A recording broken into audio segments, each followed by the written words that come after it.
Radhe Radhe everyone. आज हम देखेंगे सर्दियों के मौसम में लड्डू गोपाल जी की सेवा कैसे करें, कैसे उठाएं, कैसे नहलाएं, कैसे भोग लगाएं, यह सब जानेंगे हम इस वीडियो में।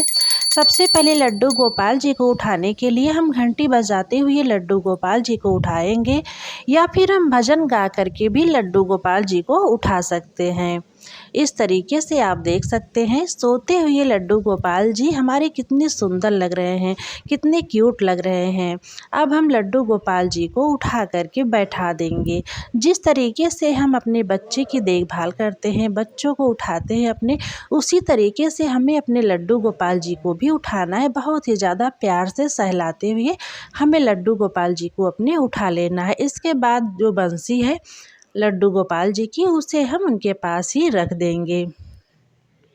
आप देख सकते हैं कितनी सुंदर लग रहे हैं हमारे लड्डू गोपाल जी। अब हम जाएंगे रसोई घर में लड्डू गोपाल जी के दूध को गर्म करने के लिए, क्योंकि सर्दियों का मौसम चल रहा है। इस समय हम लड्डू गोपाल जी को गर्म दूध ही पिलाएंगे। आप देख सकते हैं दूध गर्म हो गया है। दूध को हम थोड़ा सा ठंडा कर लेंगे, इसके बाद ही हम पिलाएंगे। जिस तरीके से अपने बच्चे को हम हल्का गुनगुना दूध पिलाते हैं, उसी तरीके से लड्डू गोपाल जी को भी पिलाएंगे। अब हम दूध में थोड़ा सा गुड़ डाल देंगे। इसकी जगह मिश्री भी डाल सकते हैं या फिर चीनी भी डाल सकते हैं। इसके बाद तुलसी जी का पत्ता डाल देंगे। अब हम अच्छे से मिला लेंगे दूध को, ताकि दूध मीठा हो जाए, जिससे हमारे लड्डू गोपाल जी को बहुत ही ज़्यादा अच्छा लगे। आप देख सकते हैं इस तरीके से हमें लड्डू गोपाल जी को पिला देना है चम्मच से। दूध पिला देने के बाद यह जो दूध है इसे हम 5 मिनट के लिए लड्डू गोपाल जी के पास रख देंगे। इसके बाद इसे हम चाय में इस्तेमाल कर सकते हैं या फिर हमारे छोटे बच्चे हैं तो उन्हें भी हम पिला सकते हैं। इसके बाद लड्डू गोपाल जी का जो मुंह है उसे हम पानी से पोंछ देंगे। इस तरीके से आप देख सकते हैं। इसके बाद अब हम पानी गरम कर लेंगे। जिस तरीके से हम नहाते हैं सर्दियों के मौसम में हल्के गुनगुने पानी से, उसी तरीके से लड्डू गोपाल जी का पानी भी हम गरम कर लेंगे। आप देख सकते हैं पानी गरम हो गया है। अब हम जिस थाली में लड्डू गोपाल जी को नहलाएंगे उसमें हम स्वास्तिक बना लेंगे। थाली स्टील की भी ले सकते हैं, तांबे की भी ले सकते हैं या फिर पीतल की भी ले सकते हैं। इसके बाद हम पुष्प भी डाल सकते हैं या फिर हम अक्षत भी डाल सकते हैं। जो भी हमारे पास है उसे हम डाल सकते हैं। इसके बाद अब लड्डू गोपाल जी जो वस्त्र पहने हुए हैं इसे हम निकाल देंगे। इस तरीके से आप देख सकते हैं। इसके बाद अब हम लड्डू गोपाल जी को नहलाएंगे। सबसे पहले जो पानी है हम हाथ और पाँव में डालेंगे, आप देख सकते हैं। इसके बाद हम सिर पर डालते हुए लड्डू गोपाल जी को नहलाएंगे। आप देख सकते हैं सबसे पहले पानी सिर पर नहीं डालना चाहिए, सबसे पहले हाथ और पाँव में ही पानी डालना चाहिए। इस तरीके से आप देख सकते हैं कोई विशेष दिन होता है, पर्व होता है, त्यौहार होता है, तब हम पंचामृत से लड्डू गोपाल जी को नहलाते हैं। लड्डू गोपाल जी नहा लिए हैं। अब हम कॉटन की टॉवल से या फिर हैंकी से हम पोंछ सकते हैं या फिर उलन से भी हम पोंछ सकते हैं लड्डू गोपाल जी को। इस समय सर्दियों का मौसम चल रहा है, इसलिए हम उलन से भी पोंछ करके लड्डू गोपाल जी को इस तरीके से हम बैठा देंगे। आप देख सकते हैं बहुत ही आसान तरीके से मैं लड्डू गोपाल जी की सेवा विधि आप सबके साथ शेयर कर रही हूँ। इसके बाद अब हम लड्डू गोपाल जी की मालिश करेंगे। हम इत्र से लड्डू गोपाल जी की मालिश कर रहे हैं। आप चाहें तो घी से भी मालिश कर सकते हैं, लेकिन अगर घी से मालिश कर रहे हैं तो फिर नहलाने के पहले ही हमें मालिश कर लेना है। इत्र से मालिश करने से बहुत ही ज़्यादा गर्मी आती है, गर्म होता है इत्र, इसलिए सर्दियों के मौसम में इत्र से ही मालिश करना ज़्यादा बेहतर होता है। फिर तेल से भी कर सकते हैं या फिर हम दोपहर के समय में भी लड्डू गोपाल जी की मालिश कर सकते हैं। इसके बाद अब हम लड्डू गोपाल जी को वस्त्र पहना दिए हैं। अब हम कान का लड्डू गोपाल जी के लिए पहना दिए हैं, टप्स पहना सकते हैं, बाली कुंडल, कुछ भी हम लड्डू गोपाल जी को पहना सकते हैं।